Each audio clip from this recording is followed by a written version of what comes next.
ନମସ୍କାର। ମୋ ଓଡ଼ିଶାବାସୀ, ମୋ ଦେଶବାସୀ, ମୋ ଦେଶବାସୀର ମା ଭଉଣୀ ମାଉସୀମାନେ ନମସ୍କାର। ଆଜି ଆପଣମାନଙ୍କ ଆଗରେ ଗୋଟେ ଦୁଃଖୀ ନାରୀର, ଗୋଟେ ଦୁଃଖୀ ଭଉଣୀର କିଛି କଥା କହିବି।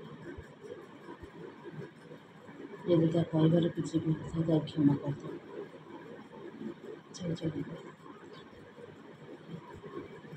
ମା ମାଉସୀ, ଗୋଟେ ଝିଅଟେ ଗରିବ ପରିବାରରେ ଜନ୍ମ ହେବାଟା କ'ଣ ତା'ର ଭୁଲ? ଗରିବ ଘରେ କ'ଣ ଜନ୍ମ ହେବାଟା ଭୁଲ? ଆଶା ସ୍ୱପ୍ନ ଦେଖିବା, ଆଗକୁ ବଢ଼ିବା, ସେଇଟା କ'ଣ ଭୁଲ? ଏମିତି ଗୋଟେ ଗରିବ ଘରର ଝିଅ ଜନ୍ମରୁ ବହୁତ କଷ୍ଟ ପାଇ ଆସିଲା, ବହୁତ ରୋଗରେ ପୀଡ଼ିତ ହୋଇ ରହିଲା, ଦେହର ପୀଡ଼ା ମାରି ମାରି ବଞ୍ଚିଲା ବିନା ଔଷଧରେ। ବାପା ମା' ତା'ର ବହୁତ ଗରିବ, ଖଟିଲେ ମୂଲ ଲାଗିଲେ ଖାଇବେ, ନହେଲେ ନାହିଁ। ସେଥିପାଇଁ ସେ ଛୁଆକୁ କେଉଁଠି ଦେଖାଇ ପାରିଲେନି। ସେ ଛୁଆର ଜଣେ ହାର୍ଟ ପେସେଣ୍ଟ, ସେ ରୋଗରେ ସେ ବହୁତ କଷ୍ଟ ପାଇଲା। ତାପରେ ତା'ର ବାହାଘର ପ୍ରସ୍ତାବ ଆସିଲା ଯେ ସେ ବହୁତ ଭାବିଲା ମୋ ଭାଗ୍ୟ ବଦଳିଯିବ, ମୁଁ ଆଉ ଭଙ୍ଗା କୋଡ଼ିଆ ଘରେ ରହିବିନି। ପେଟକୁ ତ ମୁଠେ ଖାଇବାକୁ ପାଇବି, ପିନ୍ଧିବାକୁ ଖଣ୍ଡେ ପାଇବି। ଏଠି ମୋ ବାପା ମା' ଏତେ ଦୁଃଖରେ ଚଳୁଛନ୍ତି, ମୂଲ ଲାଗି ଆମକୁ ଖାଇବା ପିଇବାକୁ ଆମ ପେଟରେ ଦାନା ଦେଉଛନ୍ତି, ତାଙ୍କୁ ବହୁତ ବହୁତ ଧନ୍ୟବାଦ। ନ ଖାଇବି ଆମକୁ ଖୁଆଉଛନ୍ତି। ମୁଁ ଏବେ ବାହା ହେବି, ଶାଶୁ ଶ୍ୱଶୁରଙ୍କ ସେବା କରିବି, ସ୍ୱାମୀ ପାଖରେ ରହିବି। ମୋ ସ୍ୱାମୀ ମୋ ଖାଇବା ପିନ୍ଧିବା ଲଗେଇବା ସବୁ କଥା ବୁଝିବେ। ଆଉ ମୋ ରୋଗ ବାଗ ପାଇଁ ମୋତେ ଭଲ ଡାକ୍ତରଙ୍କୁ ଦେଖି ମେଡ଼ିସିନ୍ ଦେବେ, ମେଡ଼ିସିନ୍ଟେ ଖୁଆଇବେ, ମୁଁ ଟିକେ ଭଲ ରହିବି। ଏଇ ଆଶା କରି ତା'ର ବାହାଘର ହେଇଗଲା। ବାହାଘର ହେଲା ପରେ ମା ମାଉସୀ ଭଉଣୀମାନେ ଯେଉଁ ଆଶା କରୁଥିଲା, ଯେଉଁ ଭାବିଥିଲା, ଭାବନାରେ ହେଇଗଲା।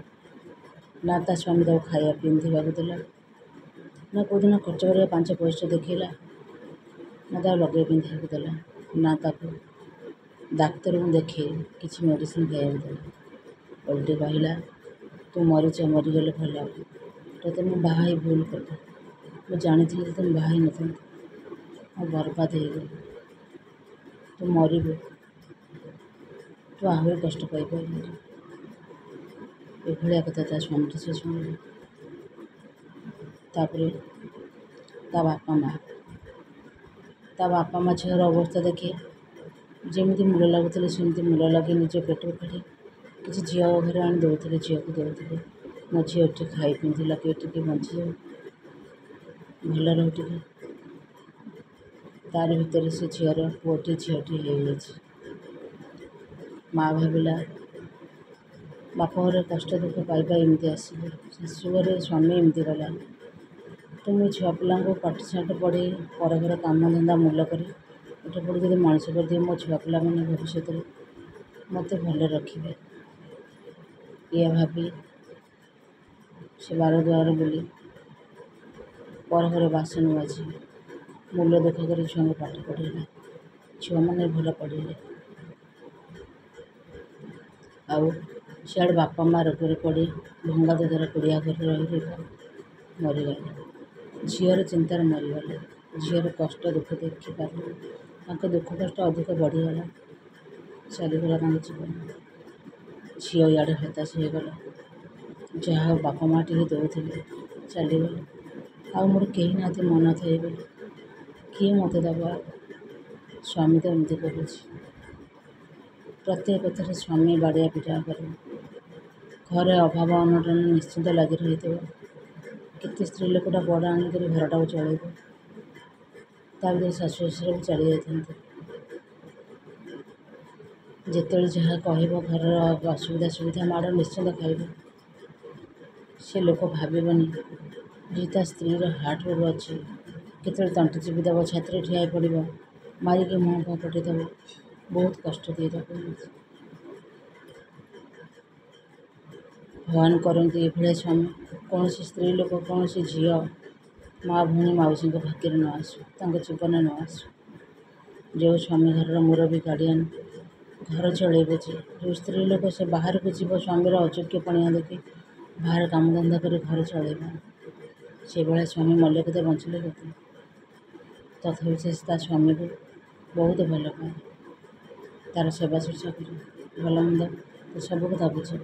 ତାପରେ ବି ତା ସ୍ୱାମୀ ତା ଉପରେ ଏତେ ଅନ୍ୟାୟ ଅତ୍ୟାଚାର କରିଚାଲିଛି, ଏବେ ସୁଦ୍ଧା ଚାଲିଛି ଆଜ୍ଞା। ତା ଦୁଃଖ ଯାଇନି। ତାପରେ ତା ପିଲାମାନେ ଯେତେବେଳେ ବଡ଼ ହେଲେ, ଦେଖିଲେ ମାଆର ଅବସ୍ଥା ଏଇଆ। ସେ ମାଆକୁ ଖାଇବା ପିନ୍ଧା ଲଗେଇବାକୁ ସବୁ କଥା ଦେବେ, ମାଆ କଥା ବୁଝିବେ। ଯେଉଁଠି ସେଇଠୁ ଅଳ୍ପ ବହୁତ କାମ କରି ସେମାନେ ତା ମାଆ ଦୁଃଖରେ ଦୁଃଖୀ ହେଲେ, ସାମିଲ ହେଲେ। ମାଆର ଅବସ୍ଥା ଦେଖି ତା ମାଆ କିଛି କଥା କହୁନଥାଏ ତାଙ୍କ ଆଗରେ, କାରଣ କହିଲେ ସେଭଳିଆ ପିଲା ସେମାନେ ଧୈର୍ଯ୍ୟ ଧରି ରହିପାରିବେନି, ସହିପାରିବେନି, ସେମାନେ ଆତ୍ମହତ୍ୟା କରିଦେବେ। ଯାହା ତା ମାଆ ଉପରେ ହେଉଛି, ସେମାନେ ବାହାରେ ରହିଲେ କେମିତି ଜାଣିବେ ତା ମାଆ ଉପରେ କ'ଣ ହେଉଛି କ'ଣ ନାହିଁ। ତା ମାଆ ସବୁ ଦୁଃଖ କଷ୍ଟକୁ ଛାତିରେ ଚାପି ରଖି, ଦେହକୁ ପଥର କରି ସବୁ ସହିଯାଏ, ପିଲାଙ୍କ ଆଗରେ କିଛି ଜଣାଏନି, କହେନି। ଆପଣମାନେ ମା, ମାଉସୀମାନେ କୁହନ୍ତୁ, ଗରିବ ଘରେ କ'ଣ ଜନ୍ମ ହେବ? ସ୍ୱାମୀ ନେଇ ସ୍ୱପ୍ନ ଦେଖିବା କ'ଣ ଭୁଲ? ସବୁ ଭୁଲ ହେଇଗଲା। ଗରିବ ହେଲାଠୁ କଥା ସବୁ। ଆଉ ଯଦି ଜୀବନରେ ଏଭଳିଆ ସ୍ୱାମୀ ଜଣେ ଜଣେ ଆସିଯାଆନ୍ତି, ପ୍ରତ୍ୟେକ ସ୍ତ୍ରୀ ଲୋକମାନେ ଜୀବନରେ ଏଭଳିଆ ସ୍ୱାମୀ ନ ଆସନ୍ତି,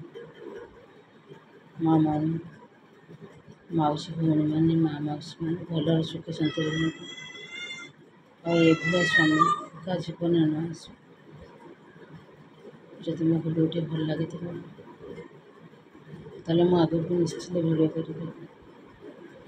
ଯଦି ମୋର କିଛି ଭୁଲ ହେଇଥାଏ ମୋତେ କ୍ଷମା କରିଦେବେ। ଜୟ ଜଗନ୍ନାଥ।